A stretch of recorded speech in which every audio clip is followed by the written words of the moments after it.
This podcast acknowledges the traditional owners and custodians of the lands and waters throughout Australia where we record this podcast. We pay our respects to the Gadigal people of the Eora Nation and the Ngunnawal people and Wiradjuri people of the Kulin Nation and their elders past and present.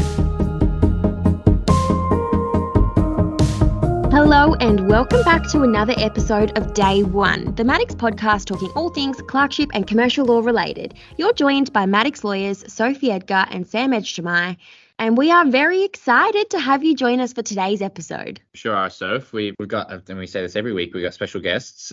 This is a very, very practical episode for the students that are listening. We're later in the episode joined by Sam and Mon, who oversee. Sam's the National Clerkship and Graduate Manager and sort of based out of Sydney, does the groundwork in Sydney, and Mon runs the program out of Melbourne. So really, really good tips. These are the people who will be reading your applications and cover letters. So if you want to know what they're thinking when they read these, this is a great place to start. And I know when I was going through the process, I was always looking for like tangible tips and tricks. Yeah. Like you get told all these things all the time, but like I want helpful tips. And I think that hopefully this is your episode to give you those sort of... Bar them writing your application for you. I think it's as close as you get. They're giving you some really great insights, which I wish I had Likewise. When applying to Maddocks. But before we dive into that, and I'm sure some of you are already across what the Maddocks application looks like. Every firm obviously does a slightly different application process.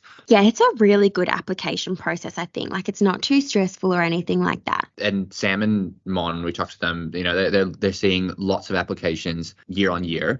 And you want to make the CV as easy to read as possible. You don't want them sitting there deciphering information. You also have to like account for the fact that the reality is you don't know when they're going to read your application. They might be reading you first thing in the morning with fresh eyes, or they might be reading it at the end of a day, at the end of a long day after reading multiple. So if you can just make it easy for them by them not picking up the page and being like, oh my gosh, there's so much on here. Yeah.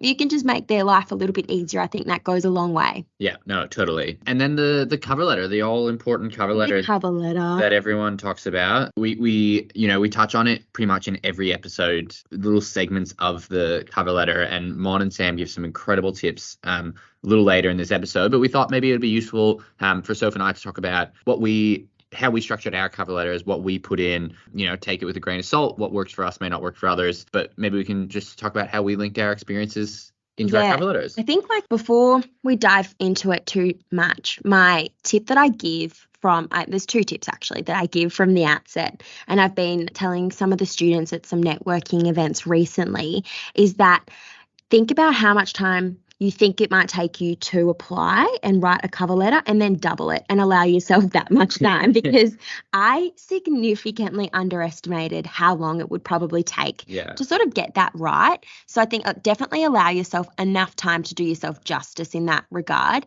And then also I think this is a pretty practical tip, which I wish I did but didn't know. And that was I applied to the firms that I was super excited about first, because obviously you just want to get your application in and you're really keen to apply to that firm. So I did it first, but I would actually recommend that you do it the other way around, because my best applications were the ones I submitted last, because by that point I had practice and I'd written a few cover letters, and they were the best ones because, each time you pick up a draft, you refine it and you make it better. Yeah. And that's exactly what I did with the cover letters. So you can do that or you don't have to, but that's just something I wish I did. Totally echo that. It is so, I found it so hard to write about myself. Oh, it's awkward. And I think that as you are writing more and more of the cover letters, you find different ways to reword the same sentence or phrase, and then you kind of write and you go, ooh, I like how that wording phrase, like how I link my work experience. And it kind of, I agree, you just get better about writing about yourself and as the time goes on. You sort of get a little bit more confident, and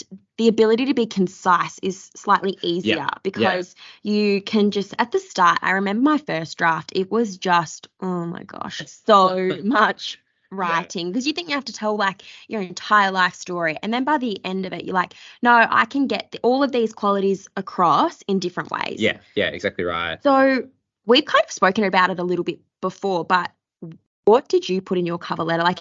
In all my cover letters, I had the opening line that sort of talks about me being a penultimate year student. I'm applying for clerkships. Same.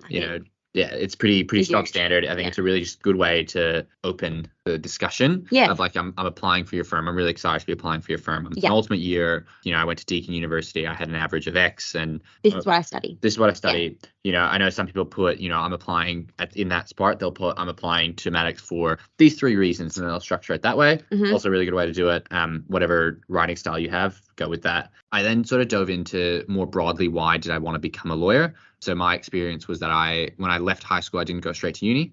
I went and worked in the real estate industry for sort of 3 years, and then started studying part-time before sort of stopped working and study full-time.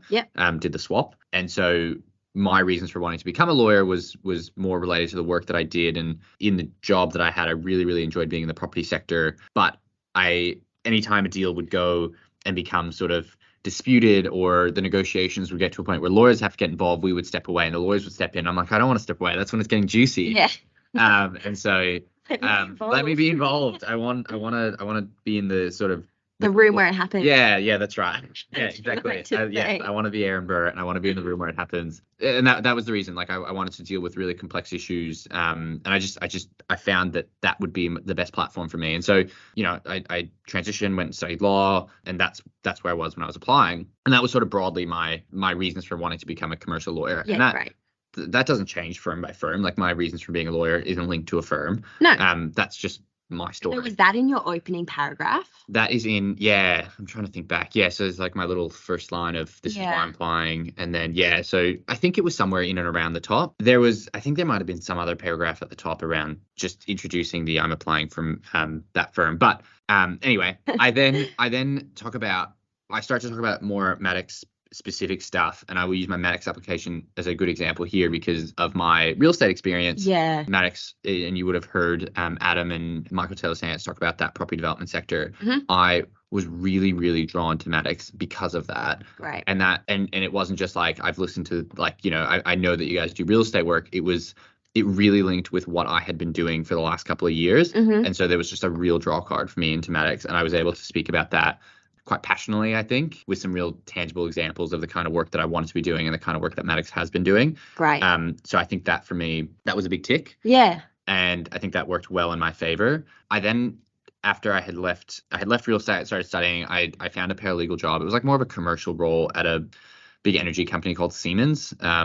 So then the rest of my cover letter, I try and keep it a bit more personable. So, I talk about Soph threw me right on the bus with my squash chats, but squash was a really big part of my, like, sort of growing up and teenage years, and even after high school, traveling and coaching and playing. And that gave me a lot of experiences, and I think really linked with some of the values of at Maddocks. So, the values of, like, stewardship is something that I love about Maddocks, and giving back, and it's something that I really enjoy doing in the squash world with my coaching and volunteering and giving back. And so linking those experiences with Maddocks values, that's the crux of my cover letter. You can be kind of creative in terms of like how you link those things, like, and there's obviously like the obvious examples, your sporting and your collaboration and your teamwork, but it's nice if you can sort of extend beyond that a little bit, like you talked about with stewardship, what's unique to you and what like aligns and, resonates with your values. Totally. And it doesn't have to be super long-winded. I think you can write for days and days and keep the paragraphs quite long, or you can kind of really jump to the point of, this is what I did, these are the experiences I got, and this is why this links with Maddocks.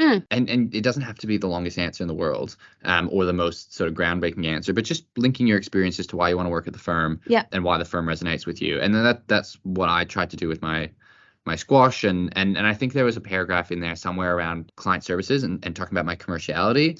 And I think it honestly might have had to do with my coaching and some of the skills I got from there. A little bit about my personal journey. What about you, Soph? How did you sort of structure your cover letters? Mine was pretty similar, and I think I considered rereading my cover letter for the purpose of this episode, and then I strongly decided against it because I think that should be locked away, and it's not something that I need to reread.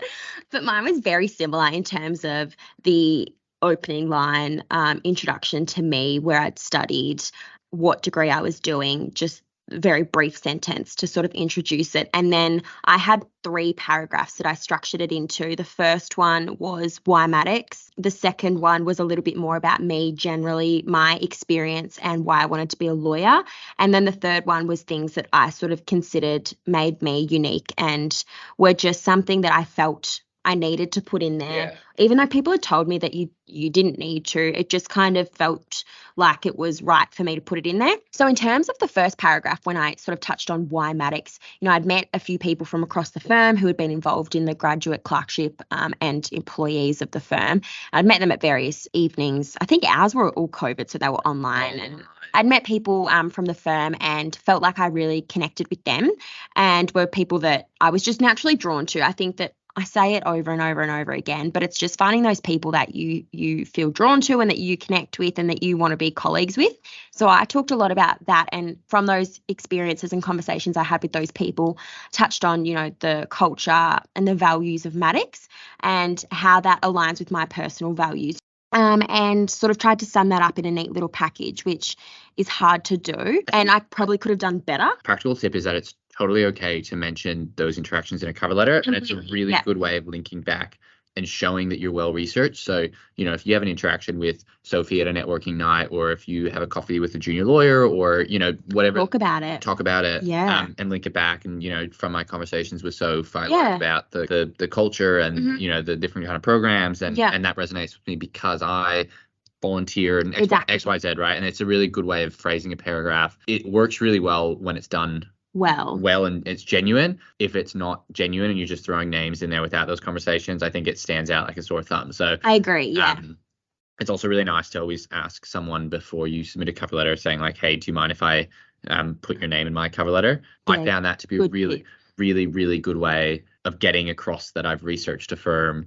And it's also like it's just the best. I find it's the best way to research it as well. It's by talking to people. Yeah, and we talk about the website being, it's hard to decipher from a website. Talking to people, networking. Feel free to mention it. You put in the hard work to network. Reap the rewards of completely agree of saying it. Because I suppose we've structured out why Maddocks is like completely different, right? Like, and I think that just goes to show it's because we genuinely had different ideas of why Maddocks, right? Sure. Like, so you had the strong pull towards, the development property sector here at Maddocks and with your real estate experience, and that's fantastic. And then mine was sort of a different experience, as we've said, like trying to still work out exactly what those interests were. So there's like 2 perfect examples of how you can, like, if you don't have that experience of like exactly the type of team that you want to be in, then you don't have to talk about that. And if you do have that, then great, do talk about that. So I think that you can take from either Sam or mine as to how you want to go about it. I know that I was given the piece of advice which I chose to take, and that was, if you're going to talk about a team or a specific type of work that the team does, make sure you know it. Oh, yeah. Because they're going to ask you about it. Like if you talk about a case, for example, or a project that a team's worked on, or that team specifically, if you're going to talk about that in your cover letter, they're going to ask you in the interview process. And I think that if you're name dropping things because you've just found it on Google, that's probably going to be obvious. Yeah. You want to be genuine, because you will, it will, like, HR here does a really good job of those candidates that are successful for interviews trying to link up what you've said in your cover letter with who interviews you. So if you say, I'm super excited to come to Maddocks because of the property development practice, and because you worked on, these 5 deals that you have no particular interest in, and then you get paired with a partner who asks you and you go, I just made that up. Yeah, or you don't have any questions to ask them. Like, it's doing yourself a disservice in that regard. On the flip side, if you have a genuine interest in it, brilliant, and you put it in, and then you get put with a partner that's interested in that area, you're just going to be talking for days. So in terms of the second paragraph, I wrote about why I wanted to be a lawyer, and I didn't do legal studies or anything at school. And the actual reason I chose to be a lawyer was because my dad, he owned a business I grew up in Albury, and he owned still owns a business back there, which is a tyre service. And his experience in business was something he was always talking about with my mum. And I just remember always like eavesdropping on their conversations about like various employee issues that they had going on, or different sort of like transactions transactions that were happening sort of behind the scenes. And I was just really drawn to that problem solving aspect. Like, he was coming home with these business issues and I was just like, but tell me more. But he, not that he was even telling me in the first place, but so that's kind of where I got that from. And then my mum had always told me, I grew up with 3 brothers as well, and obviously we argued all the time, and she always said that she thought that I would be a good advocate because I had a lot of experience arguing with my brothers. So that was literally as basic as it gets. That's where my interest stemmed from. And I touched on that in that paragraph. And then I had experience working in a criminal law firm, which I thought that I needed to address. Like, it's a pretty big jump going from criminal law to a commercial space. Yeah. And I just touched on it in terms of, like, I loved those skills, and here are all the transferable skills that I have learnt from that experience and why I think that this will make me a really good lawyer. But in terms of why I wanted to be a commercial lawyer, I was lucky enough pre-COVID to do a unit abroad where I went to Hamburg and did international commercial contracts. And, like, to some people that may sound boring, but for me, I was like, yes, please, this is amazing. And I really, really loved that subject. I love the commercial aspect of it. Yeah. And that was really when I was like, I came back from that and virtually applied for clerkships, being like, I've had this whole mind shift. This is something I'm way more naturally drawn to, and this is what I want to get into. So that's where I sort of tied that aspect in the second paragraph. And then finally, I just touched on things that made me, or what I thought made me unique. I talked about growing up in Albury, moving to Melbourne at a young age and moving out of home quite young, and sort of like, you know, the experience and the life experience that gave me. I think you mature quite early on from that experience. And that was something that came up in my interview. I also was fortunate enough to do a lot of traveling, volunteer work. I had a big sporting background growing up. And so I tried to tie those things in very briefly, that, you know, what skills does that give me? How does that resonate to me being a lawyer? And how does that tie into me being a lawyer at Maddocks? Yeah. And I just tied that up really neatly in one paragraph at the end. Yeah. By touching on all those sort of things that made me unique. And they were the things that I was asked about a lot. The interview. It's such a great tip on that criminal law and, like, the transferable skills, because, like, it's you're telling, and, like, cover letters are essentially, you're just telling your story, right? Right. And, you know, lots of people get different types of legal experience at uni, whether it's like volunteer work at clinics or commercial law or family law. Like, you want to get into the law and just try and see what it is. Yeah. But sometimes by trying, you figure out what you don't like. Exactly. And not that you didn't like criminal law. And I know you've had some great experiences, but, you know, you just know that wasn't the long-term career for you. Exactly. It wasn't like the road I was gonna go down at that point in time. And so good that you addressed that. It's such a neat little, because someone might look at your application and go, oh, they're not interested in commercial law, but, like, so good that you addressed that really neatly. It's good. That was like that experience and that time actually made up the bulk of my uni. Like, I had that job for quite a long time, and it made up the bulk of my uni life. Yeah. And so and that's just my experience. So if yours is something different, if it is working in, I had hospo jobs, I had pulled different jobs. Like, I worked at a float facilitation clinic. I talked about that. Like, what's a float facilitator? That's a whole other podcast. That's a whole story for a different day. You know, I did a lot of babysitting. I had all of these different jobs, and by touching on those and the skills that you get from them, I think that you will be so fine if you can bring that out, because just try and give yourself a little bit of personality on paper. It's so hard to do, but I hope that these sort of tips from Sam and I's personal experience can sort of give you a little bit of guidance.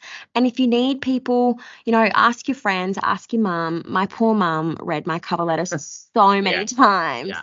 She would have been so sick of it by the end. Yeah. But, you know, lean on those people, get them to read it, and, you know, I think that you'll be completely fine. Absolutely. So, you know, now on to the people who actually will read your cover letters to give you some tips. I think we should dive in. We got lots to cover, lots of really practical, and it's a very content heavy interview that we're about to segue into with Sam, Jurd and Mon Barrett. So we hope you guys learned something from Sophie and I, and I'm sure you will learn something from Mon and Sam coming up. Enjoy.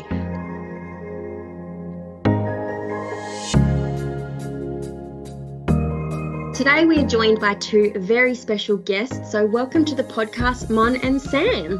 Hi guys. Thanks for having us. Hi, everyone. Thanks for having us. We are very excited to be sitting down with you both today to share some tips and tricks from HR and from your perspective on how students can sort of do well and navigate through this application process of applying for clerkships. Some of our audience may have come across both of you at various events, networking nights, information evenings. But for those who haven't, can you maybe start by telling our audience a little bit about your roles and the involvement that you play in the clerkship process? We might kick off with you, Sam. Thanks, Soph. Yeah, so my name's Sam Jurd. I'm the National Manager of the Clerk and Grad programs at Maddocks. I'm based in Sydney and do more of the sort of groundwork for the Sydney programs, but do oversee the Maddocks campaign nationally. This will be my fourth clerkship campaign at Maddocks, so excited to chat about it today. And my name's Mon Barrett. I've been at Maddocks for a few years now, and I manage the graduate and clerkship program for the Melbourne office. I work really closely with the clerkship program for the entirety of each season, starting with the university nights through to the interview process and during the clerkship itself. We're really excited to have both of you joining us, so thanks for making the time. Obviously, Sophie and I can give our tips and tricks the best we can, but it's something else, as the saying goes, to hear it from the horse's mouth. So I think the listeners are going to get a lot out of this podcast. One piece of advice that we hear given a lot at networking events or different university events is when crafting your cover letter, make sure that it's different. Both of you obviously read lots of cover letters and have read lots of cover letters over the past few years. What's a practical tip or example of what that might look like to try to stand out in your cover letters? So I wish there was some sort of formula that you guys could follow to make sure that your cover letters were perfect. And unfortunately, I can't provide that to you. But I have looked back at some cover letters that have been successful over the past few years and drilled down to 3 things that I think you can check off. And if your cover letter shows them, you'll be in good stead. So the 3 C's are context, commerciality, and character. If you've met me at a networking event, I have been talking about these a lot recently, but I think they're a nice way for you guys to just double check with your letters that you're displaying all of the personality that we want to see. It's really hard to get who you are across on a piece of paper, but these things should help you. So we talk about context. Context is the easy part. Context is why you are pursuing a career in law, but further, why you want to work at Maddocks. You want to make sure that your research shows us, who you are, but also what's drawn you to this firm particularly. So do your research there. I think with the research, it's important not to just spit out facts about the firm, but also tell us why that excites you. So, Maddocks represents 78 of the 79 local councils in Victoria. I know that, but I want you to tell me why that excites you, for example. Yeah, I think that's such a good tip because it's so easy to just sort of put a blanket quote or phrase into each cover letter that you can then very easily adopt to another firm. So it doesn't really, I think when you say you need to have that actual context, it doesn't provide it. You can't just give a very brief answer to that. It needs to be personal and it needs to resonate with you, or I think that it will be found to be disingenuous. So if you are struggling on that front, I'm just going to do a shameless plug because we did a really good episode on this in episode 2. So that might help you if you need some further tips or tricks in that regard. Excellent. And I think it's a lot of firms will tell you to do your research, but what they're asking for you to do there is not just spill off things from their website. So just make sure that you tell us why that excites you and go a little step further. The next of my 3 C's is commerciality. So you are applying for a commercial law firm. We need to understand that you can think commercially. It's sometimes a little bit tricky to articulate this in your cover letter. But if you want a good example, we had an excellent first-year lawyer, Laura McKenzie, come through our clerkship process a few years ago. Laura wrote about her experience at a fashion retailer in Melbourne. Having worked there for 5 years, she'd had some great experiences with some colourful characters along the way and some different types of customers. Now, Laura wrote a paragraph in her cover letter about this work experience. Laura spoke about building brand perception through positive in-store experiences. She talked about each customer being an opportunity for the business and brand alike. And in that paragraph, whilst it didn't have anything to do with legal experience or what she'll be doing in her clerkship role, she clearly understood what client service was, and she understood what we as lawyers will have to do for our clients along the way. So whether that's pivoting your service for a difficult client or making things happen when everything's going wrong, it was a really great paragraph to include and show that she understood the client needs in that moment. That's such great advice, because I think such a big misconception is when you're at uni is that if you're applying for these commercial firms, you have to have been a paralegal or had some sort of legal experience. And I know it's and some of the listeners might have that experience, and that's great. But even that's, you need to be able to speak to the commerciality that you've learned through whatever you've done. I know for me, coaching was the best way that I sort of got my commercial skill set, because you're dealing with parents who want their kids to have more attention or are not happy with the result, or you've got the whole sort of range of emotions that comes with that, and managing people is a really big part of that. And I learned more from that than I did any other sort of legal experience that I've had through uni. So for those that do have legal experience, great, and that's a really good start, but you need to be able to talk to that and why you're commercial because of that. And those that don't, it's not the end of the world. You've got these incredible other experiences that you've had, and have those experiences made you commercial? And I'm using air quotations, but like, how have you managed stakeholders? How have you managed customer service? How have you managed sales or KPIs or whatever they may be? And that could be from babysitting to tutoring to grocery stores to retail, anything. Like, don't be discouraged or be afraid to get creative in your answer, because I think some of those answers that naturally we tend to think, oh, no, I don't want to talk about that because it doesn't sound like it's, again, quotation mark, smart enough or legal enough. Those are sometimes the best answers. So don't be afraid to put those down. Yeah, because the reality, and Mon, correct me if I'm wrong here, but the reality is when I know from my experience, when I started, and I still know very limited in the legal space, but like, you're expected to know nothing. So you don't need to show that you are this incredible wizard on legal precedent. It's not expected. It's just that you can pass the layover test and you can be put in front of a client and be able to speak and not say anything profound, but just be just be personable. Yeah, exactly right. And I actually was going to say that when you come in as a clerk, we really don't expect you to have this exceptional legal knowledge behind you. The hardest thing to articulate in a cover letter is the soft skills that you'll be able to present when you're in a clerkship. But these kind of examples are the ways that you get across that you're, able to speak with people and manage difficult situations. And it will come up in your interview then nicely. It'll flow really well if you've expressed those experiences through your cover letter. So please do that. And the last of my 3 C's is character. So at Maddocks, we really don't hire law robots. We want people who have really great lives and experiences behind them that have created the person that they are today. So please try and get across something that interests you outside of work, whether that's music, Pilates, pottery, anything and everything. We'd like to hear about it. A hot tip about this as well is that usually that will draw your interviewer's eye, and it might act as a nice icebreaker at the start of your interview just to slow things down before we get into the questions. So please get across, something about you that maybe makes you a little bit different. I know one of our first years was really into scuba diving, and I remember reading that cover letter saying, wow, who's a scuba diver and a lawyer? That's awesome. So we really want to hear about that from you guys. A couple of other tips is to get started early on the cover letter as well. It does take time for each firm that you are writing for. So get started early, take the time to do your research, as Mon mentioned, and just make it clear and concise as well. So we read a lot of these throughout the process, and it is a really important part of the application process, the cover letter. It really is, compared to with the CV being more of the facts of your career. The cover letter is about your experiences and how that links to the firm. So making it clear and concise, easy to read, will go far with us being able to review the application. One other tip that we got from one of our learning and development sessions for our clerks was the power of white space. So making sure that your cover letter has all the information that you need,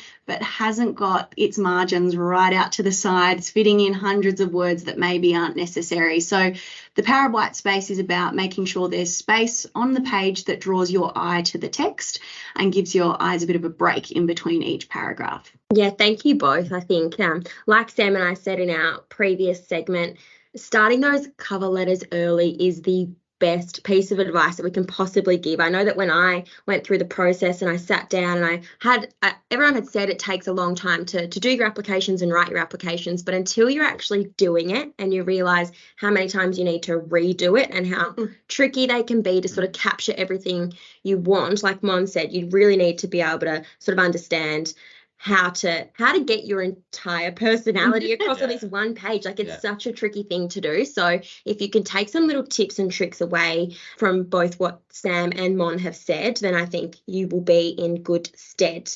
Our next question is more focused around the clerkship experience and going through the process. You, as a clerk or as a potential candidate, you will go through or attend networking evenings and information sessions. And I found when I went through these experiences, you can kind of go into them a little bit blind and you get focused on what you need to do to impress people. But in doing so, you lose focus of how you can actually learn from these events and what you can take out of it. So can you maybe share some tips or advice to how students can make the most of these evenings, how they can get the most out of them, but also how they can leave a good impression on you guys? Yeah, so this is a really important part of the process. And I'll start more with the university networking evenings, which is more at the start of the clerkship process. The way to really stand out and I guess prepare for those events is to, and I know we've mentioned it before, but do your research on the firms. Come to these networking events with specific questions about the firm. Maybe it's the work that they do, maybe it's the clients that they have, maybe it's the values, and come prepared with questions to ask the representatives of those firms so that you can really get a feel for that firm and what the culture is. Even before then, trying to work out what sort of culture is it that you want to be working for. And understanding that can then really help sort of drive the questions that you ask firms. And, you know, when firms are answering those questions, you can really start to think, okay, that is the firm for me. That might not be the firm for me. Information evenings for specific firms. There will be a networking portion of that with staff and partners.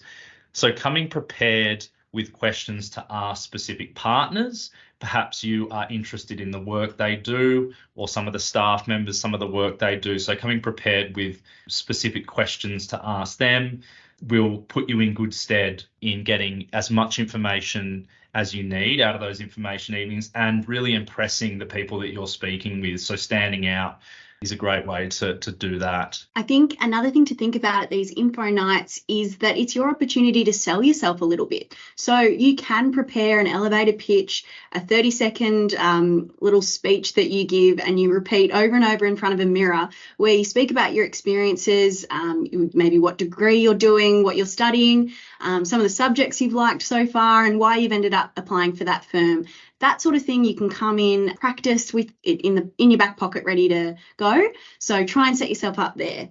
Fabulous tips, guys. Sophie and I are actually dedicating the whole next episode to talking about networking events. But Sam, something you touched on at these university events and getting a way to find out what the firms are like. I think it's really, really important when you're writing your clerkship applications and your cover letters. And as Mon mentioned earlier, your cover letter needs to say not only why do you want to be a commercial lawyer, but why do you want to be a commercial lawyer at that specific firm or at Maddocks. There's no better way, in my opinion, as a uni student, other than waltzing on in and doing a 4-week clerkship here to find out what it's like to work at a firm than going and hearing people that work there, whether it's you guys talking about the firm culture or whether it's juniors speaking about it. I think it's the best way to be able to genuinely understand more about the firm's culture. One of our grads this morning actually came up to me and was talking, we were prepping for an event that we're going to tonight.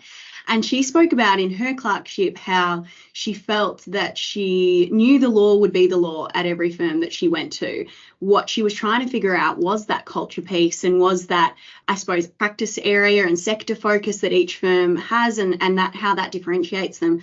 But that the culture piece was the hardest thing to gauge. Now, she only went to a few university events, but she now looks back and says that could have been a great opportunity to know a bit more about the firms before she stepped foot inside in her clerkship. all in all, we still have her now as a grad. So it was a good outcome for everyone. And Sam and Mon, correct me if I'm wrong, but if a student makes note of that in a cover letter and say, I went to X event and I spoke to Sam and Sophie and they talked about, their experience as a grad, and that really drew me in because of X, Y, and Z. And as long as it was genuine and it wasn't, stating names at an event that wasn't there, does that something that stands out in an application to you guys? Yeah, absolutely. I love seeing that in a cover letter, sort of reminiscing on having spoken to partners or lawyers or HR representatives at a certain event is always looked favourably upon. Yeah, it definitely ticks my boxes for sure. And it's not to suggest that if you don't go along to those events that you're at any disadvantage, other than you might get a greater insight, which helps your cover letter be that little bit more polished, I think. Now, let's say that a student has gone to these events and or haven't, as Mon said, but they've written an excellent application and they've been selected for an interview, the daunting interview, and there's always a lot of myths about, the 10-step interview process that you have to follow, which isn't the case at Maddocks. But Sam, I might pass this question on to you. Can you talk a little bit about what the interview process looks like at Maddocks, what type of questions they can roughly expect to face, and what that looks like? Sam, I'll start off. At Maddocks, we only have one interview, which will be you, a partner, and a member of People and Culture. We always try our best to match you up with a partner from a practice area of interest that might have been in your cover letter, or maybe at one of our information evenings you met a partner that you really aligned with. We will always do our best to pair you up with someone in a team that interests you. Our interview style is quite conversational. We don't try and trip you up or have any surprises in our questions. They're a mix of situational and behavioural questions where you'll be asked to reflect on some experiences you've had in your career so far. And that can be from your hospitality experience, from retail, or from some of your university subjects. But basically, there are a range of questions that speak to different areas that we would be looking for in our clerks, such as an aptitude for client service, some teamwork examples, and then an opportunity for you to share any experiences that you're really proud of.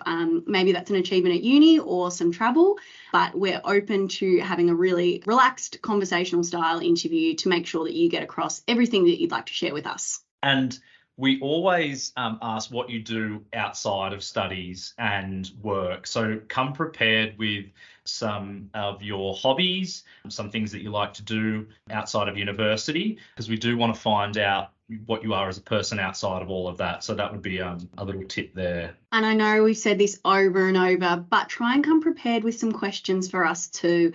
That partner will be more than likely happy to share their experiences or some matters that they've worked on in their career, or even some insights as to how they landed in commercial law.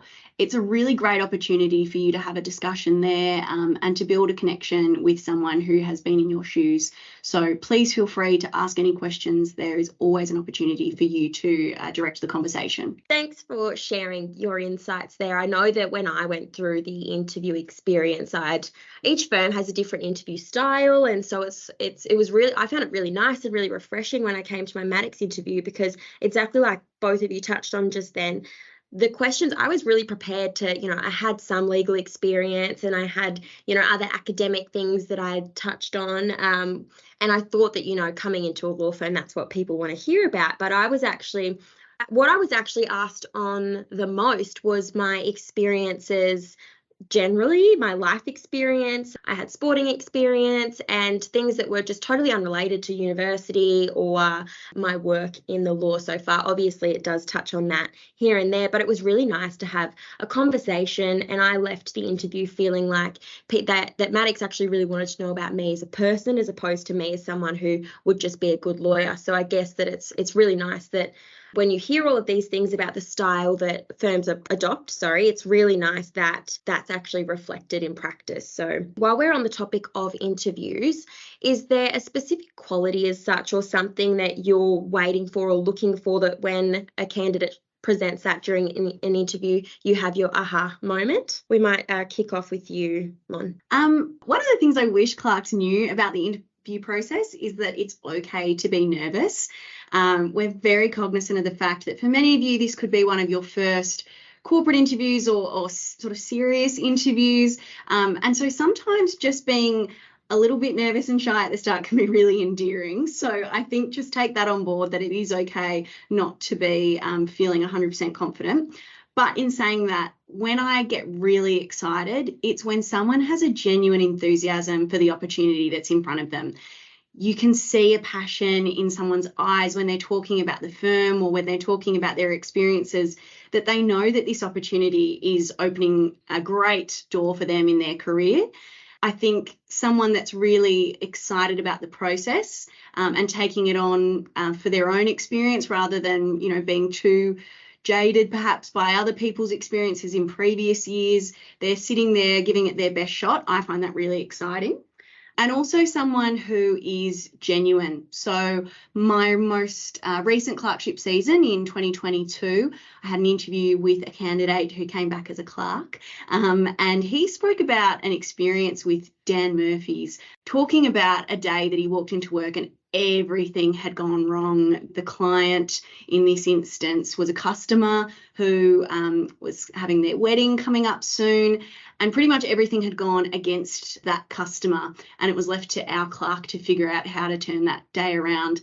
Now, it's not a legal example. It's not something where he's, written a great advice and solved a world-changing issue, but he spoke so eloquently about an experience that would have been really stressful for his client.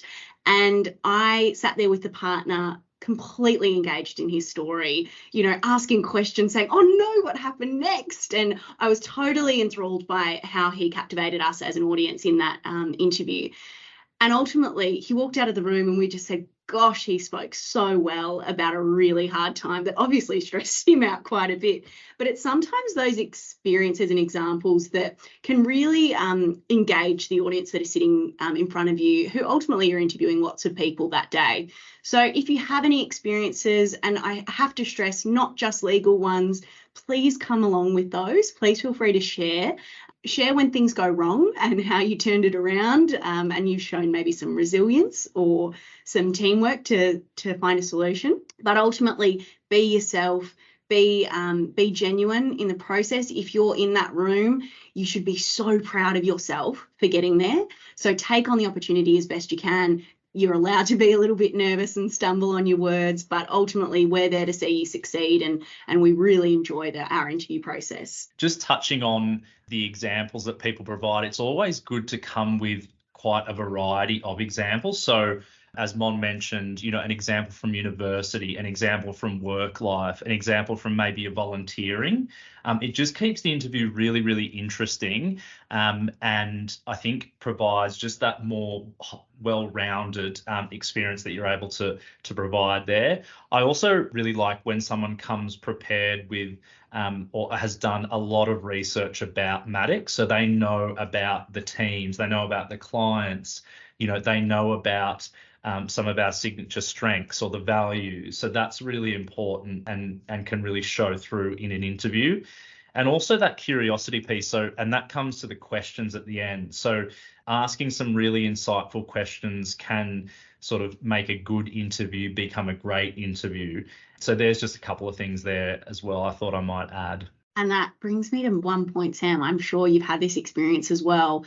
One, I think, downfall of an interview, or something that can be a bit of a trap for clerk candidates, is over preparing your answers, scripting yourself so hard that you actually end up answering a question not quite the way that it was asked, because you prepared something in advance that maybe doesn't quite fit. So whilst I totally appreciate most of you are practicing in front of a mirror or in front of a family member over the next couple of months, some general clerkship questions, I think it's really important to, in that moment, listen to what's being asked of you, because sometimes the example you prepped might not be right for that question. So try and be in the moment as best you can and not over prepare.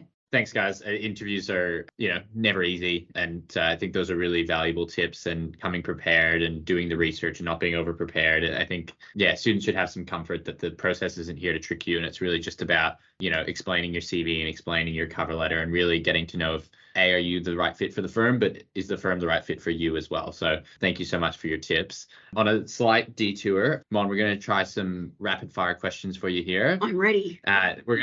Lots of myths that are thrown out in the clerkship process. don't go on Whirlpool and look at the forums there. Absolutely not. Let's debunk some of these myths. Rapid fire, first answer to come out is the correct answer. Do you only select students from certain universities? No, I think we have a grad from every university in Melbourne right now. Excellent.